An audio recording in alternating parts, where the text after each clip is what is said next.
Welcome, everyone, to Office Hours. This is the Grease Edition with BlaineBartlett.com. Blaine Bartlett, my mentor, and the lineage of Blaine Bartlett at Bogert Brian. That's BrianBogert.com. He does that just to mess with me.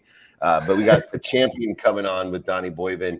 And you guys, he's going to fit right into the show. He's the founder and creator of Success Champion Networking, DonnieBoivin.com. Boivin, I think. Boivin. Boivin. Boivin. No, I got to make sure if I butcher a name, I correct it sooner or later. And it's interesting because podcasting has so many different meanings to so many different people. And you're looking at someone that started a podcast about almost 5 years ago, Gary Vee, encouraging me to do so. And I told him right out, number one, there's too many podcasts already. And two, I don't want to embarrass myself. And at the time, I had a nationally syndicated sports radio show with Gal Media. It wasn't as if I didn't understand how the medium works. It was just I didn't have a clue the extraordinary business development tool that podcasting was. And out of anyone that I see out of there in understanding successful champion networking, I think you have a great handle on it, Donnie. What was the epiphany for you of the importance of podcasting and the kind of the subtle successes and subtle opportunities that are exponential in nature that come from podcasting? Yeah, for sure. As long as people don't care about how many downloads, everybody's so concerned about how many downloads and how many people listen to my damn show. It doesn't matter.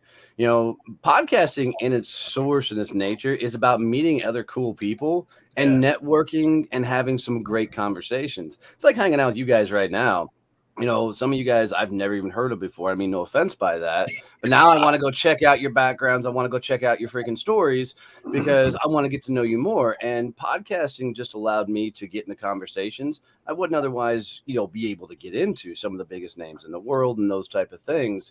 And when you can sit across from people and go toe to toe, and I mean that in a respectful manner, have an adult conversation, maybe sometimes challenge thought processes. It just gets you into arenas you're never going to get into otherwise. But most people are like, oh my God, a podcast is going to save my business. It's going to be that silver bullet type thing. And realize it's just a tool in the overall arsenal that's going to get you into some killer, amazing conversations. And I'll tell you, that's what taught me business. Now, I'm interested, Donnie, here, because this is really, I think, a really interesting story. Podcasting wasn't the central focal point of Success Champion Network. I mean, you discovered podcasting kind of after you crashed and burned. For sure. Yeah. So even though it's not the end all be all, how have you used your podcasting platform to resurrect? I mean, literally resurrect Success Champions. What's funny is up to finding podcasting, I had no clue how to build a business. I spent 20 years as an employee, so I had no idea what it meant to think like a CEO, be a CEO, do those type of things. But as I was getting bigger and bigger with my podcast and I was interviewing bigger guests and the likes, I couldn't have a crap show of a process dealing with these people. So during that process, I had to learn how to do operations. I had to learn to do processes and scheduling, and I had to learn to manage people because there were just so many moving parts. And what I found in doing all that, I was applying those same principles and the things I was doing about creating a good show with doing those same things with my business. And I tell everybody, podcasting saved my business because it taught me the ins and outs of what it takes to actually run, lead people, mentor, nurture, get in the right conversations. And that's what gave me the leverage and the platform. By the time we launched Success Champion Networking, we already had a following of champions that were looking for ways to connect with other people and network. So it just gave me the foundation and the tools that I needed to actually build that successful business. Right. I love that, Donnie. I will tell you that I also am a huge fan of podcasting, as well as what it can do for not just growing and scaling a business, but relationships, adding value and creating impact in people's lives in a really exponential, evergreen way. I completely devalued the whole entire platform until COVID hit. And then the virtual world forced me into it. And in the last 2 years, I've now been on over 400 other people's podcasts, as well as have run a bunch of shows myself. What I'm really curious about is it seems like there's a scattered intent out there for what people see podcasts creating opportunities for. There's people who run their own. There's people who want to leverage other people's platforms. There's others that want to go and pitch. I'm curious for you, have you seen a cadence or a rhythm of using your own show and other people's platforms to really effectively have that relationship and networking work in its category? Yeah, for sure. Two things I think people need to stop doing is nobody wants to hear your Zoom conversation. Most people, when they launch a podcast, is they're like, I'm not just going to interview people. And then they do no editing, no anything. They just put the show. Nobody wants to listen to your Zoom conversation. So I think most people should start a podcast on things they absolutely geek out on. Like I know guys that run huge wealth management firms that have Star Wars podcasts. Why? Because it gets them into conversations with people who geek out on Star Wars. And it costs a lot of money to collect some of that Star Wars crap, right? So they're getting into some really cool conversations. And I think for a lot of people, you need to just go into it with the intent of what do you want to accomplish. And if you're doing it from the intent to do like sales, you're going to struggle bus for a long time because it's really more about connecting with other people and sharing like-minded values on different things. And I think most people, you need to have a purpose. And just like you guys are doing here, you got to produce a show nowadays, right? And put a concept behind it. Let people know podcasting, like YouTube, is a how-to platform. When people go to a podcast, your device or whatever, Google Podcast, iTunes, Apple, whatever you want to call it nowadays, and they put in the words, how do I X? Whatever X is, or what's the meaning of, and then they find content that just like they would on YouTube to listen to. I mean, I put out a book, last year, and I went to podcast and typed in, how do you market a book on podcasts? And there was a ton of crap that came back. And so it's just a valuable research. It's a masterful, search engine, if you will, for people to find content. So it's all about the intent of the end game, but use it more to connect with people that geek out on whatever you geek out on. And to that point as well, it's interesting because the hardest part that people understand is their own frequency in two directions, right? One, they look at the following, the subscribers, the downloads, and they don't look at engagement or interest. But two, on the other side, I love how people say, even guys like you, right? You come on here and go, to be honest, I didn't know everybody on this show. And I love, people come up to me and say, man, I'm really sorry. I really didn't know who you were. Well, there's 7.6 billion people, right? Like, and I geek out on the other side because, we're at a half on my podcast, like 500,000 downloads a month, which puts it in the top 1%. Yep. But when I was at like 50,000, like I geek out saying, if somebody would have told me 5 years ago that we have 10 podcasts a week, every single day, a whole stadium, like Yankee Stadium is listening to me, or like I would have completely freaked out. And then nowadays, like I'll get a video with 100,000 people and my guys are like, dude, this video sucks. I'm like, how does this suck? This is me, right? This is me. This is my idea. And how do we get people to understand the size, the scope, and the scale? Because they're so caught up in trying to compete with the dancing bears on TikTok that have 10 million followers that don't really give a shit about anything that they're saying. They just like the way their boobs look or their hair looks or their eyes look. Oh, and I love you just cussed, David. That's freaking awesome, dude. Thank you for that. I was trying to hold back as much as possible. That's not my damn I'm blessed. But Jack Canfield, bring the inner Texas out, Donnie. Very cool. Very cool. Jack Canfield told me intelligent people swear, so he gave me liberty. Jack's a good dude, so I like that. So here's the thing, man. There's going to be people that geek out on your fucking message, and there's going to be people that don't vibe or jive with you whatsoever. Right. And I'll tell you, if you're not pissing somebody off, you're not going big and loud enough with your message. Like if somebody doesn't come up at some point and say, dude, you're a freaking idiot, then nobody but your mom is hearing your message anyways. Mm-hmm. Right. That's so true.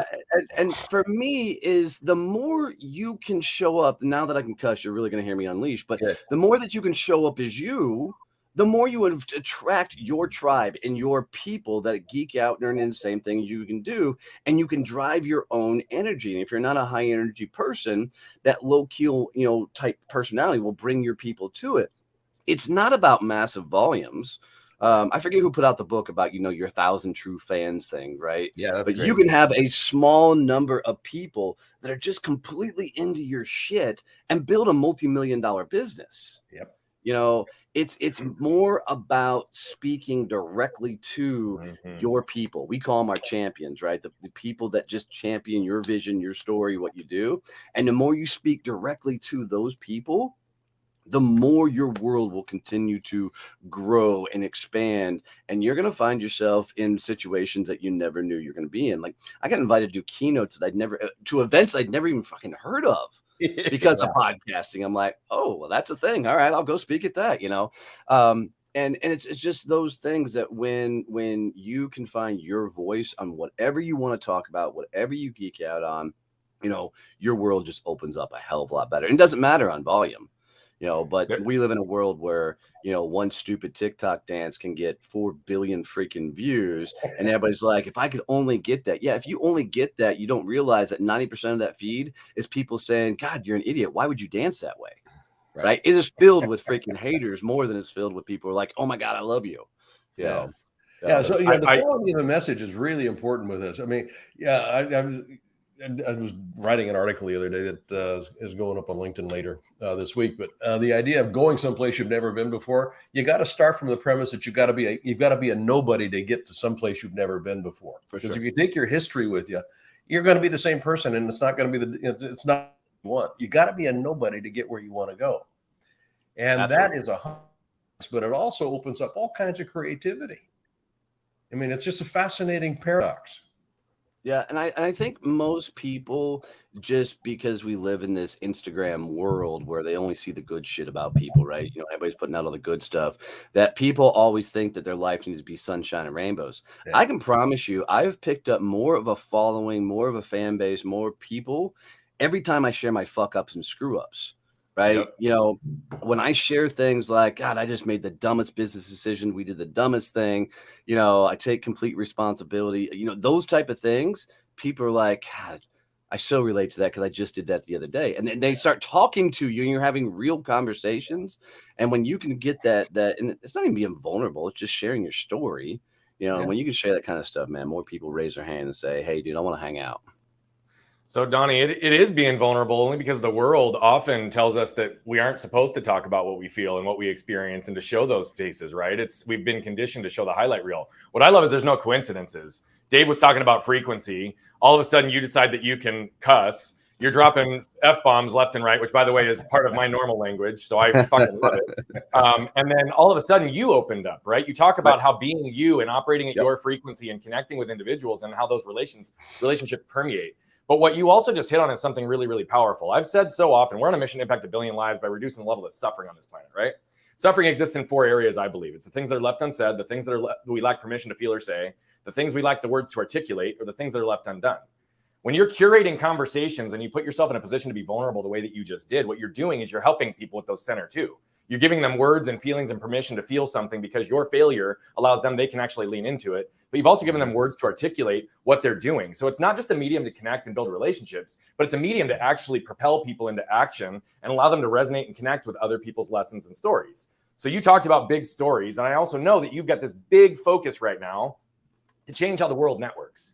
Yep. I'm guessing that's largely due to how we can interact better, how we can build relationships, add value, and create impact. But what I'm really curious about is, where and how do you see podcasting being the medium that can actually effectively help you perpetuate that mission?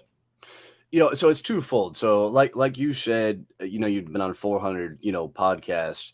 I've probably been very close to that number of times I've been interviewed. But like this week alone, I've done 24 podcast interviews, like 6 or 7 lives. I mean, I'm just doing the tour right now because I have a new book out, Fuck to Focus, that you can find on Amazon. Look, I'll even do a shameless plug. There you go. Yeah. Freaking it's bestseller right now in 3 countries. We're just having a blast with it. But at the end of the day, podcasting is one tool, right? It's going to be the thing that's allowed you to get your voice out there, to tell your story. But when you get a chance to get on shows like this and introduce yourself to a whole new audience that may have never heard your name, never heard your brand, and you can show up as, like you guys said, I'm being more myself now that I can cuss and everything, right? So I open up a hell of a lot more. There's going to be certain people who are like, fuck yeah, that's my guy. right? And those people are going to come, find me on LinkedIn or whatever else or the other platforms and connect, and we'll start conversations. Podcasting does the same thing because it gets you a chance to get out and talk in different arenas. The one thing that I would challenge people to do is don't only get on shows where it allows you to talk about the one thing. Like, don't always go on just business shows. Like, I was interviewed on a freaking farming show the other day. It was fucking great. I have a fall farm that I'm on, and that was the first time I got to go talk about my dwarf Nigerian goats and the turkeys and everything that we have on the farm. And it just showed the world a whole different side of me. Yeah. We picked up like 6 clients from that interview alone because there were some country dudes that were like, dude, that's my guy. He actually speaks my freaking language. I'm like, yeah, I understand country a little bit. And so it's about being able to put yourself out there in a way that allows more people to discover you. And from a networking working standpoint, I always go back. It's going to get you into conversations you wouldn't otherwise get into. And that's the key, the conversation. That's right. No doubt. Meet people where they're at. Let them feel connected to and through. There'll always be 10% of the people that love you no matter what, 10% that hate you no matter what. It's what you do with the other 80%. And Donnie's doing all the right things. Founder and creator of Success Champion Networking. Reach out to him if you want to learn how to network utilizing podcasting and other forms of content as well. He's a master at it. And check out his book on Amazon. Let's keep it up there as a bestseller in multiple countries. Donnie Boivin.com. Got it right. Donnie Boivin, thanks so much for joining. Kate, come on more of our shows, man. Let's do some more stuff together. Would love to. Hey, I want to get you on the Solar Business podcast, and we'll get you on a couple of others too. Have your people get my people. We'll have that conversation. Let's do it. Love it. Thank you, my guy. This is my guy, Donnie. That's a man. All right, we're gonna bring up talking about experiences. John Riddle. This guy's a master. Yeah. He's president and CEO of Howard's. If you're from Southern California, like I am. You have to know Howard's, and you can see his appliances behind him. I don't know any one of my friends in real estate or that own their own residential home that hasn't utilized Howard's for their exceptional service. But John's been able to survive not only through the online transformation, but also COVID itself. And he's on his way to be the #1 major appliance retailer for customer service in America, let alone Southern California. John, welcome to Office Hours. I was hoping you could kind of explain your experience-centered model that has allowed you to have the longevity for more than 75 years committed to customer service. Good morning, David, and good morning, gentlemen. Good to be on board, and enjoyed Donnie and the conversation before as well. You don't have to swear. We're okay if you don't swear, but you're allowed to. Okay, yeah, I'll keep it a little cleaner on my side, probably. I figured. No pun intended. No pun intended with that washer behind you. Right? Yeah, that's exactly right. Yeah, so I grew up in the industry outside of Philadelphia. I grew up in a small family appliance business, and spent my high school and college years working when I wasn't in school. And I spent my entire life then after college with large corporations. I spent 30 years with LG and Maytag Corporation and a number of others. And so I came back to California and joined Howard's in 2018. And one of the things that hit home with me, having been through the industry, was that there was such an inferior process for consumers, David, to be able to buy consumer durables, large ticket items for the home.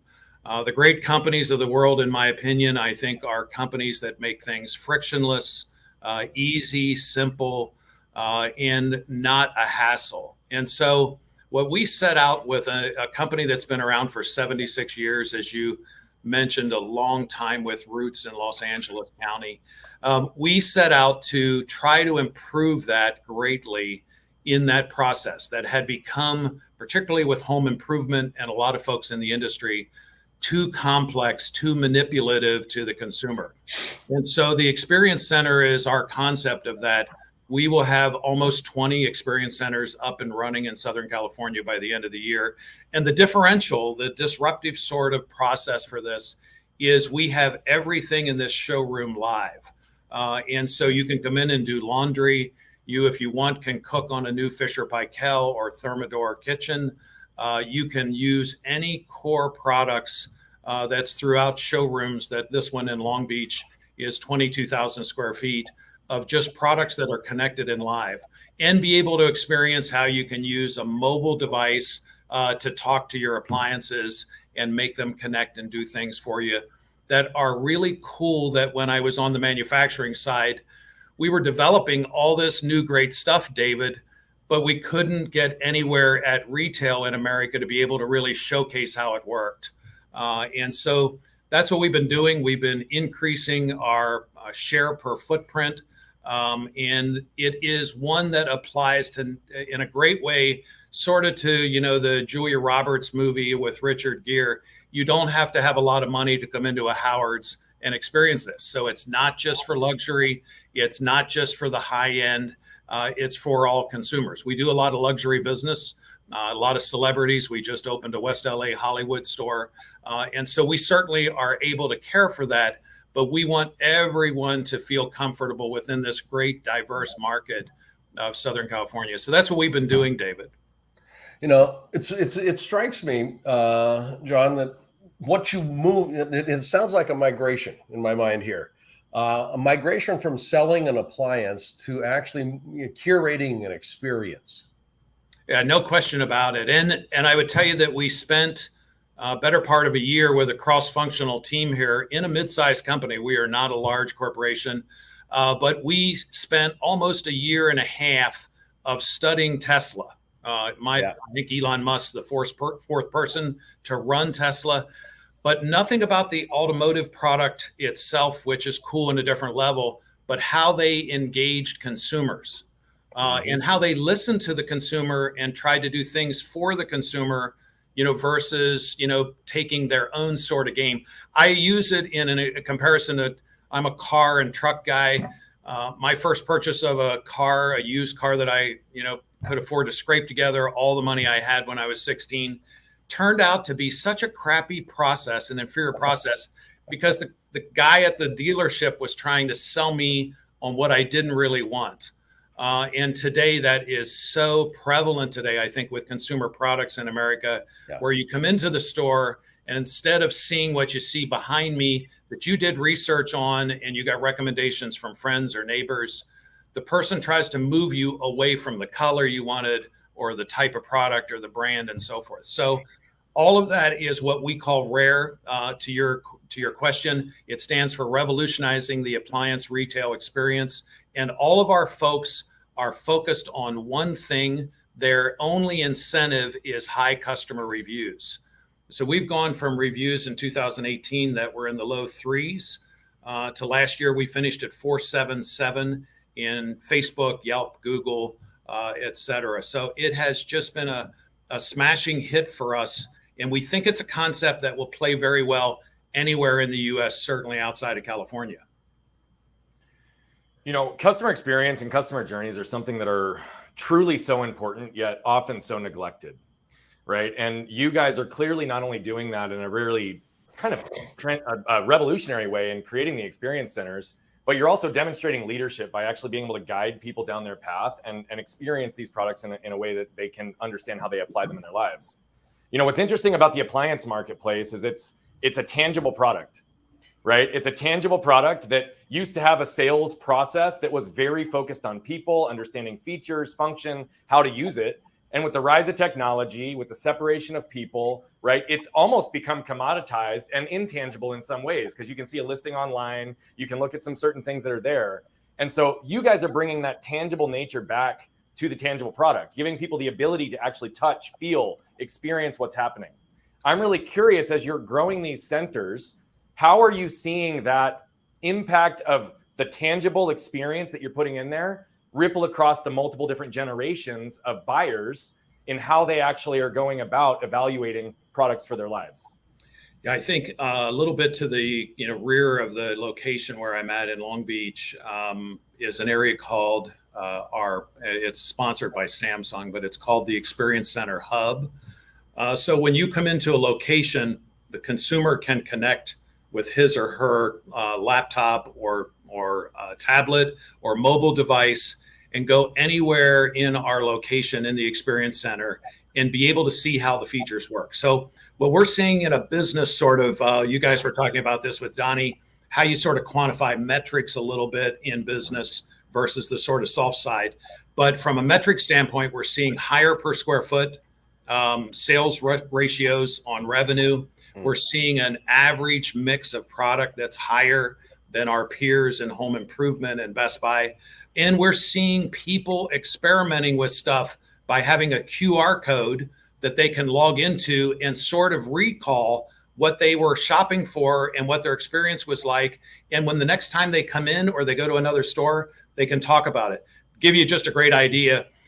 We see people really, to your question, coming up with smart connected appliances, AI generated, that have cameras in the refrigerator. So if you're at your local Whole Foods or your local grocery store of some kind, you can turn your mobile device on, David, and see if you forgot, see what you have in the refrigerator and what your inventory is. When you get home, you can use the barcode scanner to scan the stuff in before you put it in, and it'll give you a readout of not just what you have in inventory, but what you might do to put together some really cool recipes with meals and how to have some healthy foods that you can cook with what you have in the house. So just very, very different kind of products. And think about this, to your question about how consumers are seeing it. I grew up seeing people use appliances for 10, 15, 20 years. We know with the pandemic and putting multi-generational folks nesting together, we know that the average life expectancy has gone from 10 to, we estimate, 7 in the industry. So you're going to have these products for still a fairly long period of time. And if you make a mistake, shoot, I mean, you really are in trouble. We do a whole display on showing the depth of a refrigerator in the average home versus your cabinets, because the number one thing that our competitors have return rates on is people buy a refrigerator and it's sticking out in the middle of their kitchen, you know, and it's just a mess. And so those kind of things are really affecting the consumer in our experience centers. Well, I want those cameras to figure out which one of my kids are eating my midday squares. So they all somehow someone's eating them, and none of my kids are taking them, and I know Julie's not. So yeah, that'll pinpoint it for you, David. Yeah. I like it. And I don't even need a new fridge, but I'm ready to buy one. To that point, though, I think you bring up a really great point about features and benefits. And automobile industry, appliance industry, and furniture industry, I find have historically had salespeople that are oversellers, back-end sellers, even a little bit of liars, manipulators, and cheaters that are taking advantage of, you know, people don't want to go through that process. It's a big purchase. And if they've invested the time, these feature and benefits of overselling have turned to a higher level of close. In the experiential model, the products speak for themselves. And how have you trained or re-engineered the sales force to utilize the features and benefits as an arsenal aligned with what the customer values, instead of the old school, you know, furniture, appliance, car salesman? Oh, I got this beautiful silver one over here with the rust underneath, the protection. You know, that wasn't even in my book. And you walk out completely dissatisfied for the rest of your life, instead of bragging about Howard's like people are today.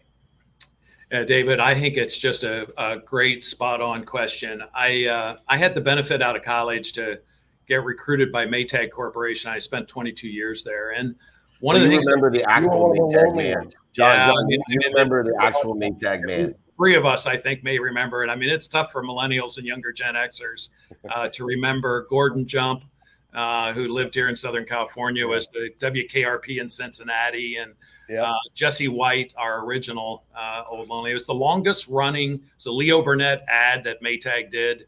It was the longest running commercial in publication at one time. And if you think about Maytag sort of, if I checked into a hotel, they kidded you about being lonely.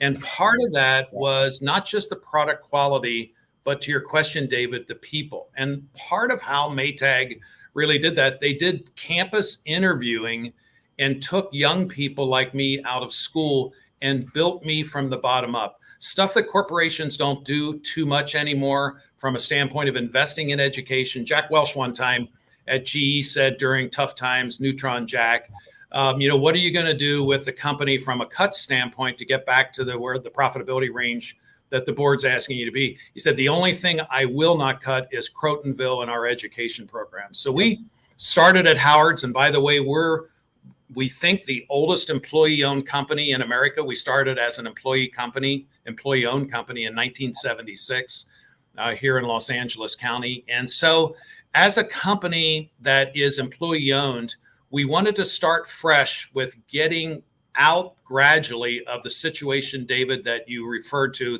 that most consumer durables and automotive dealerships are in. So we started running intern groups every quarter, 8 to 10 people. We would go to local campuses like here at Long Beach State and other local campuses in our area.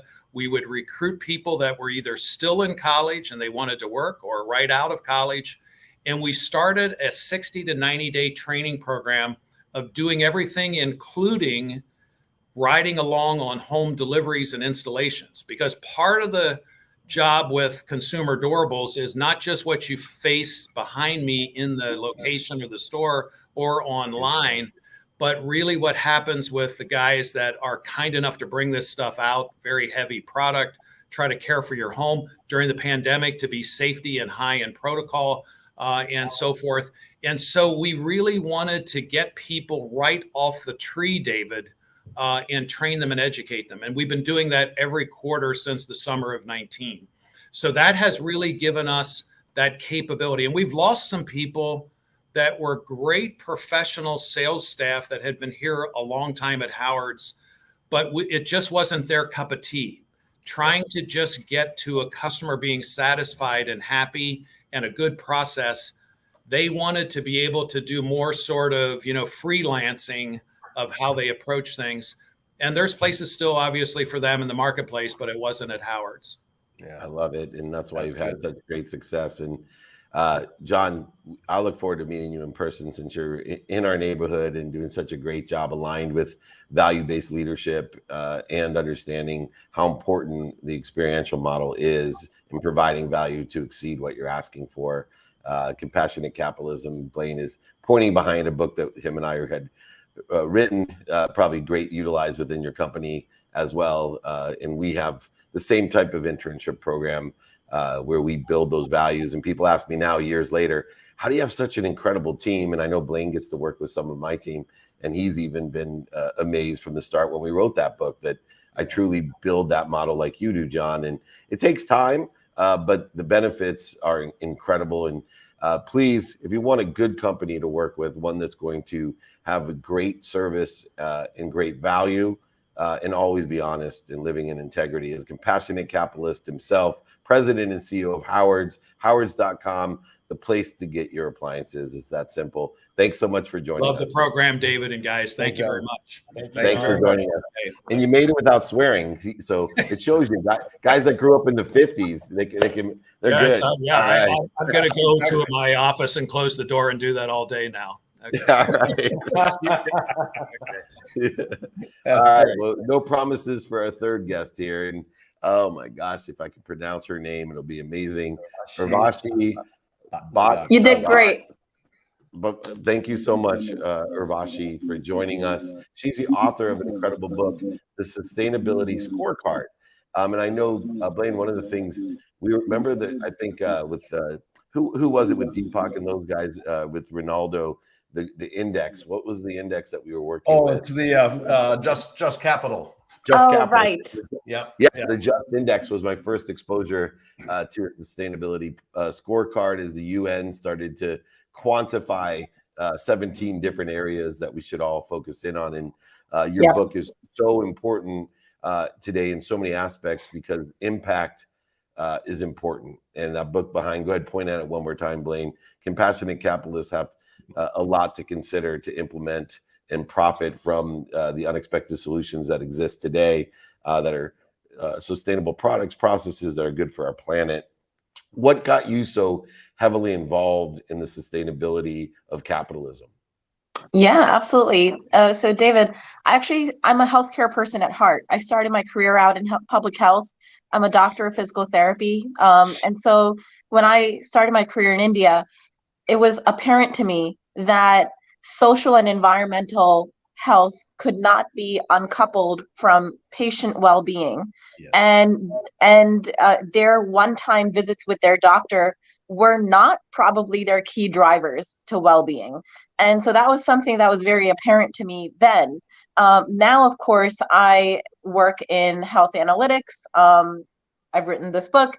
And those are exactly the messages that I want to take forward, which is the economics could never be uncoupled from social good, from human health, from from environmental good.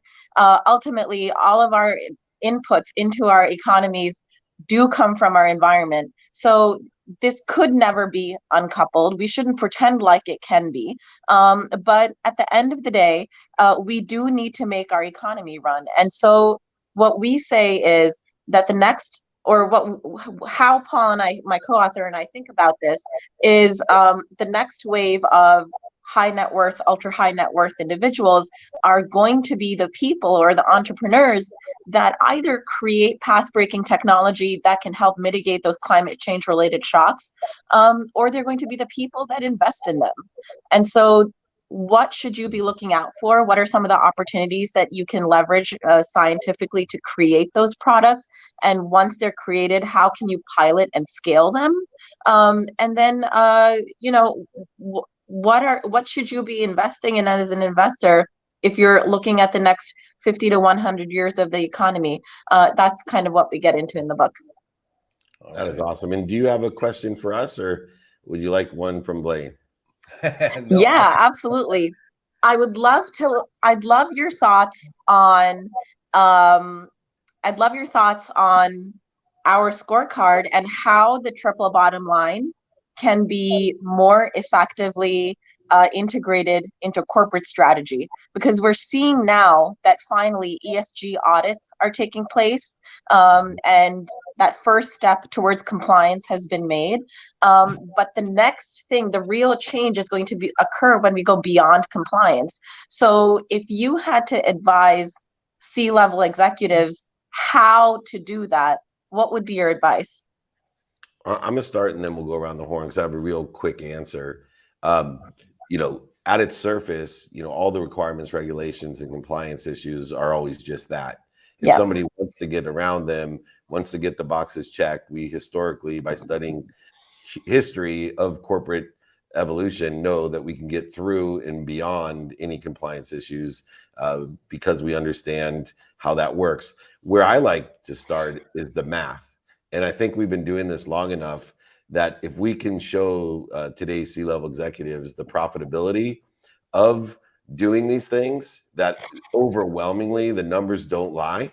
So I'd make it real simple. I can articulate the quantitative value to exceed what we're asking for when it comes to sustainability, and I have the math to prove it today. Yep. Yeah. I'm on the board of directors. I sit on the board of directors of the World Business Academy, and the academy was the catalyst for the Just Capital movement. David mentioned Deepak. We brought this concept, into light, and then moved it from there. So the idea of the triple bottom line, I'd actually expand it to a quadruple bottom line. Oh. And the people, profit, purpose, and place. So you bring these four in, and then there's metrics that you can actually develop, and there are actually not, you don't need to develop, they're already developed, and this is part of what Just Capital actually begins to measure. But to the point of that David was making, the CEO needs to know that there's a return on that investment, whatever that investment is, in these four P's, and that can be quantified. A good friend of mine, Raj Sisodia, was the co-author of Conscious Capitalism, and Raj wrote a book that it's got the best title I've ever heard, of endearment. I love this title. I love the book too. But what he's done is he's quantified firms that actually use love, not from a romantic sense, but from the sense that everything is connected. Everything is connected. How do these firms actually operate? And they work from a quadruple bottom line scenario. And the data shows irrefutably that they are significantly, oftentimes exponentially, more effective at producing an ROI that cannot be ignored than traditional firms that are paying attention to traditional GAAP metrics. And before I give you your minute, B, I just want to note that title is not as good as the title of my next book, Don't Do Business with Dicks. We've been pushing back on that title for a long time. All right, Brian, go ahead. Well, so here's the thing. There's not a whole lot more to add because the data and the profits and everything are definitely going to be what gets the attention. But I think that data goes beyond just the metrics within the business, because if we truly want to build and scale, sustainability really impacts the overall community. We can't actually have the ability to grow in healthcare. We can't grow our businesses from a profitable standpoint if we've got bleed or we're letting the bottom fall out. And someone who has a healthcare background, social determinants of health, Phoenix alone, a 10-mile difference is a 20-year difference in life expectancy. Yeah. And that has a significant impact in workforce, in culture, in community. And so beyond just the direct correlation for sustainability within their direct business, understanding where sustainability is a community and what the collective impact of that can actually look like in their business, or how that will permeate and actually hold their business back, are also factors that we need to take into place in the communication, because it's as much the profit and the upside as it is making sure we don't let the bottom fall out. Yep. You nailed it. Well, thank you so much, Urvashi. Keep the great work up. We're going to save this earth. The entrepreneurs, I always tell everyone, are absolutely the ones that are going to save this earth and save all of us along with it. The earth will probably survive. It's saving us on this earth that is really our core focus, let's be honest. But come back and join us. Check out the sustainability scorecard. You can make a lot of money, help a lot of people, and have a lot of fun. I promise you. You just got to be more interested than interesting. Thanks for joining us. Thank you so much. Take care. You got it. All right, my brethren, I got a couple minutes before I got to jump on IG here in Greece. Blaine, what's your takeaway for the day? Connection. Whether it's through podcasting, whether it's through customer service, in a commoditized business that makes all the difference in the world, or a triple bottom line. It's all about connection. And that fundamentally goes back to just the nature of relationship. Everything is a relationship. The quality of my relationships determines the quality of my experience of living. So I want to be paying attention to those qualitative differences. You nailed it. And you, B, I'm well connected with both of you. Yeah, connection. That's a beautiful place. Reality of it is, for me, I think it's really about understanding that people operate with leadership, giving them experience and understanding through whatever they're going to be going through. So whether it's podcasting and creating the connections, whether it's understanding products and creating the ability to touch it, or whether it's educating through data and understanding the importance of all of these things, at the end of the day, understanding and experience are what are going to move people through a way to embody and embed the lessons. That's awesome. And mine is play chess, not checkers. I think so many people, they play checkers with their business, and all three of our entrepreneurs, Donnie and of course John and Urvashi, they're playing chess. They're going deeper in the game. They're looking at 6 moves down instead of their next move. Everybody here, these are my mentors and mentees, along with me, the great double Bs, Blaine Bartlett and Brian Bogert. It's blainebartlett.com and brianbogert.com, or at Bogert Brian, just to screw you up. But I say that to raise the attention. I don't know where our Unstoppable Foundation logo went, but you guys know Matt. He's still learning how to be consistent and persistent in the pursuit of his potential. So we'll let him slide one more time. Oh no, we already have, gave him permission on that. We couldn't fit the logo in with four boxes. Oh, yeah. All right. That's a so technical fact. if Matt starts playing chess, he'll figure that out for us, so we don't get stuck again. All right, very good. And if he keeps wearing those Dodger hats, he'll continue to get my ridicule. Thank you, brothers, so much for joining me. I will see you very soon. Thank you. Take care, brother. All right, I got 2 minutes left before office hours here is done. I have IG Live next. David at dmeltzer.com. Join me. I have a recession. Take advantage of the recession group. It's piling up with people. Learn the markets, the market makers, and the margins available to you by taking advantage of the recession. More millionaires are made during a recession. Email me, David at dmeltzer.com. Of course, be more interested than interesting. Be kind to your future self and do good deeds. We're blessed, and we'll see you tomorrow.